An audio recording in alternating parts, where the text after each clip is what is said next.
Welcome everyone, I am Nishit Hingu of DJ Sangvi College and my SAP ID is 37. Today we are going to do the ninth experiment of DLSE subject, which is design of pulse width modulator using 555 IC.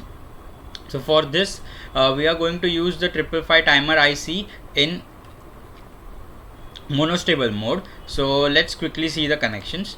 So in monostable mode, this is the discharge capacitor.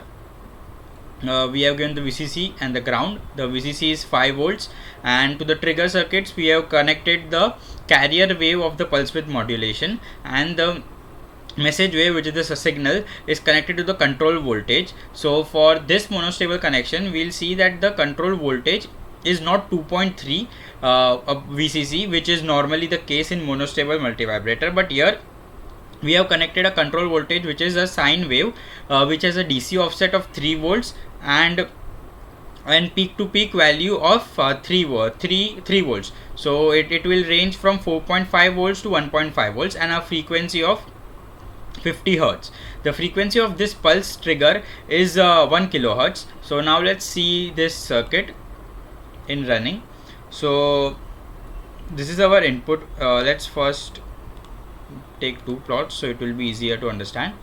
Add trace. So let's so this is our trigger circuits, which are V carrier. Now also let's add the 1 minute, we can add it directly from here. This is our signal, message signal, and the V out will be here at the third pin. 1 minute, wait, I will display the V out here. So here we will display the V out.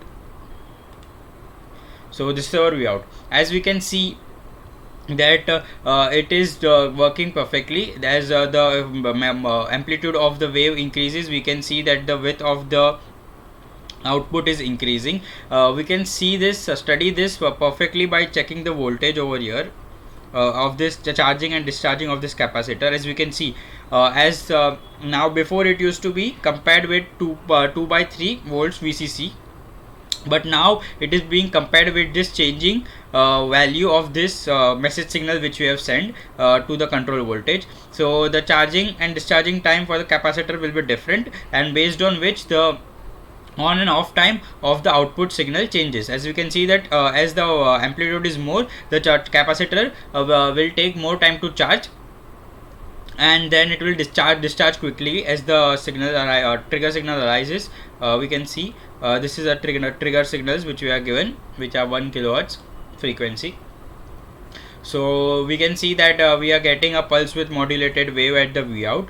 So this was our ninth experiment for DLSE subject. Thank you.